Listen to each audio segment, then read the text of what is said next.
नमस्कार, स्वागत है आपका हमारे खास बुलेटिन टुडे टॉप न्यूज़ में।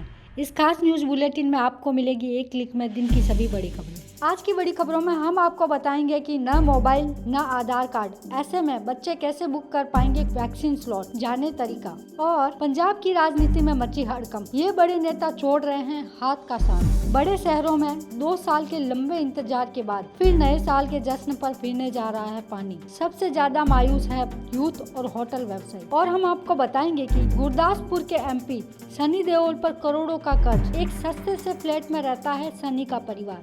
गुमशुदा मजनू की तलाश का विज्ञापन इंटरनेट पर हुआ वायरल, सच जानकर चकरा जाएगा आपका सर। तो ये थी आज के दिन की बड़ी खबरें। आपकी इन खबरों पर क्या प्रतिक्रिया है? अपनी राय हमें कमेंट करके जरूर बताएं। और हाँ, ऐसी और खबरें पाते रहने के लिए हमारे चैनल को सब्सक्राइब करना ना भूलें। आइए रुक करते हैं पहली बड़ी खबर की ओर। न मोबाइल न आधार कार्ड, ऐसे में बच्चे कैसे बुक कर पाएंगे वैक्सीन स्लॉट, जाने तरीका। 1 जनवरी से 15 से 18 साल के बच्चों के लिए कोविड-19 वैक्सीनेशन का रजिस्ट्रेशन शुरू होने जा रहा है। वैसे स्टूडेंट जिनका अभी तक आधार कार्ड या दूसरा पहचान पत्र नहीं बना है, वो स्टूडेंट ID कार्ड का यूज करके रजिस्ट्रेशन कर सकते हैं। यहाँ पर आपको बच्चों के लिए कोविन के जरिए वैक्सीन स्लॉट बुक कराने का पूरा प्रोसेस बता रहे हैं। बता दें, बच्चों के लिए केवल कोवैक्सीन को ही मंजूरी मिली है। इस वजह से आप केवल कोवैक्सीन के लिए ही स्लॉट बुक कर पाएंगे। इसके लिए आपको कोविन पोर्टल पर जाना होगा। आपको यहाँ रजिस्टर या साइन इन करना होगा। बच्चे चाहे तो वैक्सीन स्लॉट बुक करने के लिए अपने पेरेंट्स के मोबाइल नंबर का भी यूज कर सकते हैं। रजिस्ट्रेशन के लिए आधार या स्टूडेंट ID का कार्ड यूज किया जा सकता है। चलिए बढ़ते हैं दूसरी बड़ी खबर की ओर। पंजाब की राजनीति में मची हड़कंप, ये बड़े नेता छोड़ रहे हैं हाथ का साथ। पंजाब में कांग्रेस के 3 मौजूदा विधायक राणा गुरमीत सोढी, फतेह जंग बाजवा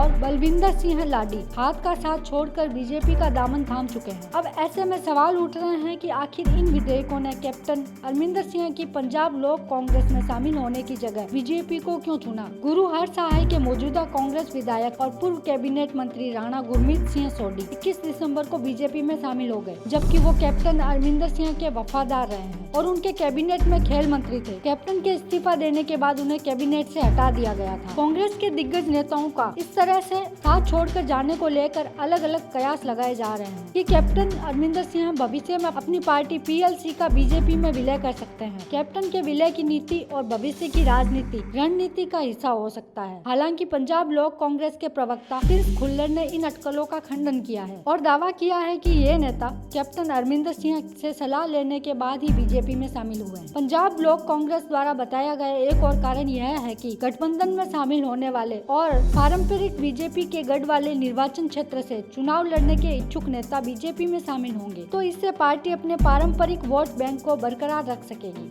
आइए देखते हैं तीसरी बड़ी खबर क्या है। बड़े शहरों में 2 साल के लंबे इंतजार के बाद फिर नए साल के जश्न पर फिरने जा रहा है पानी। सबसे ज्यादा मायूस है यूथ और होटल व्यवसायी। नए साल का जश्न मनाने को एक और जहां पूरा यूथ ब्रिगेड 2 साल का लंबा इंतजार कर रहा है, तो वहीं सरकार की ओर से जारी किए गए गाइडलाइन के आदेश ने उन सारे इंतजार और उत्साह में पानी फेर दिया है। मुंबई स्टेट गवर्नमेंट की ओर से कोविड को लेकर जारी किए गए निर्देश के अनुसार पूरी मुंबई नाइट कर्फ्यू और दिल्ली येलो अलर्ट में होगी। इतना ही नहीं, मुंबई में 4 से 5 लोगों की गैदरिंग भी अब नहीं हो सकती। स्टेट गवर्नमेंट के इस फैसले ने यूथ के न्यू ईयर के जश्न को फीका कर दिया है। एक और जहां लोगों का उत्साह मायूसी में बदल गया है, तो वहीं दूसरी ओर इवेंट मैनेजमेंट और सारे नाइट क्लब में भी बिजनेस का बड़ा लॉस नजर आ रहा है। चलिए बढ़ते हैं चौथी बड़ी खबर की ओर। गुरदासपुर के MP सनी देओल पर करोड़ों का कर्ज, एक सस्ते से फ्लैट में रहता है सनी का परिवार। हिंदी सिनेमा को अनगिनत सुपरहिट फिल्में देने वाले सनी देओल पंजाब के गुरदासपुर से बीजेपी सांसद भी है। सनी देओल की फैमिली में से कई लोग राजनीति में रहे हैं, इस वजह से अक्सर उनकी प्रॉपर्टी को लेकर चर्चा होती रहती है। वैसे आपको जानकर हैरानी होगी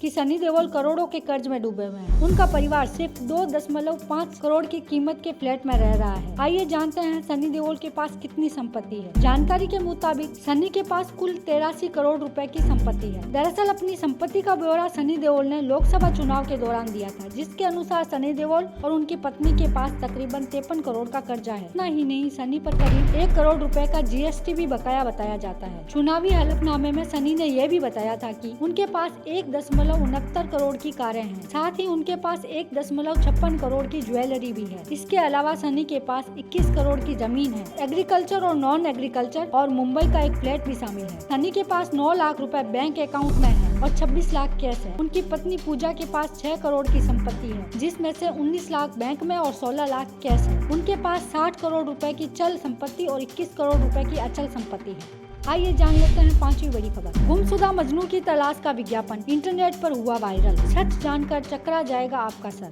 कोलकाता में एक शेरवानी विक्रेता का यह मजेदार अखबार का विज्ञापन इंटरनेट पर वायरल हो गया है। यह विज्ञापन आपके द्वारा देखे गए किसी भी अन्य शेरवानी विज्ञापन से बिल्कुल अलग है। शेरवानी ब्रांड सुल्तान के विज्ञापन में शेरवानी पहने एक युवक की तस्वीर है। शब्द मिसिंग तस्वीर के ऊपर बड़े अक्षरों में छपा है। पहली नजर में यह वास्तव में एक गुमशुदा व्यक्ति की तलाश की सूचना की तरह लगता है, लेकिन जब कोई तस्वीर के नीचे संदेश पड़ता है तो पता चलता है कि यह एक विज्ञापन के अलावा कुछ नहीं है। विज्ञापन की पहली लाइन में लिखा है, लंबा, गोरा और सुंदर, लगभग 24 साल का मेरे प्यारे बेटे मजनू को याद किया जा रहा है। कृपया घर वापस आ जाओ, हर कोई बहुत परेशान है। आगे लिखा है कि परिवार ने युवक की लैला से शादी करने और शेरवानी के राजा सुल्तान की शेरवानी पहनने की मांग को स्वीकार कर लिया है। इसके बाद आगे बेहद खुशी के साथ कहा गया है कि परिवार को न्यू मार्केट में ब्रांड के आउटलेट पर जाना होगा, क्योंकि इसमें पार्किंग की सुविधा है। इसमें आगे कहा गया है कि रिसेप्शन के दिन पूरे परिवार को और करीबी दोस्तों को ब्रांड से कुर्ता मिलेगा। विज्ञापन के निचले भाग में फोन नंबर और उनके फेसबुक हैंडल के साथ आउटलेट का पता लिखा है। ऐसा लगता है कि ब्रांड ने कुछ साल पहले कुछ ऐसा ही किया था। एक पुराने विज्ञापन में ठीक उसी कॉपी के साथ एक और गायब मजनू दिखाया गया है। इस आइडिया ने अच्छी तरह काम भी किया है, क्योंकि विज्ञापन ट्विटर और फेसबुक पर काफी तेजी से वायरल हो रहा है। तो ये थी आज के दिन की बड़ी खबरें। आपकी इन खबरों पर क्या प्रतिक्रिया है? अपनी राय हमें कमेंट करके जरूर बताएं। और हाँ, ऐसी और खबरें पाते रहने के लिए हमारे चैनल को सब्सक्राइब करना ना भूलें, ताकि आपको हर रोज मिल सके एक क्लिक में दिन की सभी बड़ी खबरें।